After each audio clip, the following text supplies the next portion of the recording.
వచ్చింది ఇది మొదటి సంవత్సరం 2 సంవత్సరాలు ఆ మొత్తానికి. సో దాదాపు 2 దశాబ్దాలు అయిపోవచ్చు. ఇది ఎలా ఉందంటే కొండం తవ్వి ఎలకను పట్టినట్టు ఉందండి.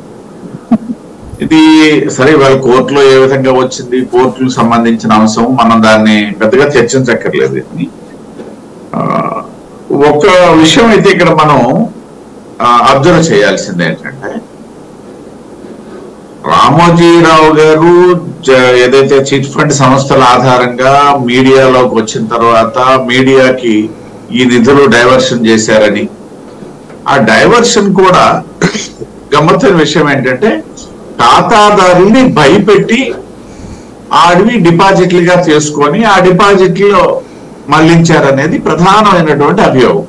ఏదైతే చిట్టు పాడుకున్న తర్వాత దాన్ని వాళ్ళ సొంత అవసరాలకు వినియోగించకుండా బలవంతంగా మళ్ళీ డిపాజిట్ చేయించి అనేది ఇది ఒక ప్రధానమైనటువంటి ఆరోపణ. ఇప్పుడు కేసు ఇది కాదండి, అప్పటిది వేరు.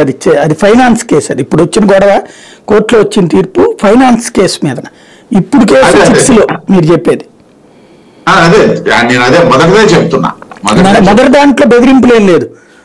వాళ్ళకి ఫైనాన్స్ అనే ఒక కంపెనీ ఉందని అది చట్టబద్ధం అని చెప్పి వసూలు చేశారు డిపాజిట్లు. తీరా చూస్తే అసలు దానికి లేదు. ఎందుకు లేదయ్యా అని అడిగితే మాది హిందూ అవిభాజ్య కుటుంబ సంస్థ అన్నారు. హిందూ అవిభాజ్య కుటుంబ సంస్థకి అట్లాగా పెట్టుకోవడానికి అధికారం లేదు అని రిజర్వ్ బ్యాంక్ తేల్చి చెప్పింది. దాంతో మూసేశారు ఆ సంస్థని. మూసేసి ఆ డబ్బులు రిటర్న్ ఇచ్చేసామని చెప్పారు. అది చెప్పండి. మీరు చెప్పిన దానికంటే ముందు నేను చెప్పేది యాక్చువల్ గా అప్పుడు ఫస్ట్ వచ్చినటువంటి అభియోగం ఒకసారి మీరు గుర్తు చేసుకుంటే, చిట్స్ పాడుకున్న వాళ్ళవి మీరు చెప్పినటువంటి హెచ్యుఎఫ్ కి డైవర్ట్ చేసే వాళ్ళు అనేది నేను చెప్పేది సాయి. రైట్. అంటే ఉన్నవాళ్ళు పెట్టిన కంప్లైంట్ చిట్ కింద డబ్బులు తీసుకెళ్లి ఫైనాన్స్ లోకి బెదిరించి పాడారని వాళ్ళ అమ్మగారి. రైట్. చెప్పేది ఫస్ట్ హాఫే. అదే ఫస్ట్ దాంట్లోనే దాని ఫాలో అప్ గా కేసు అసలు ఫైనాన్స్ మీదకి వెళ్ళింది. అసలు దానికి చట్టబద్ధత ఉందా? డిపాజిట్లుగా మలుచుకున్నారండి. అవును. అది అప్పుడు స్టార్ట్ అయ్యింది. సరే తర్వాత అది మూసేశారని చెప్పారు. దాని తర్వాత మళ్ళీ చిట్స్ ఆధారంగానే ఇవన్నీ కూడా మళ్ళీ జరుగుతున్నాయని చెప్పేసి వచ్చింది. ఇవన్నీ ఒక అంశం. అయితే నేను ఇటీవలే ఈ మార్గదర్శి మీద నాకు తెలిసి 1 సంవత్సర కాలంగా కొంచెం ఉక్కుపాదాన్నే మోపింది ఈ ప్రభుత్వం.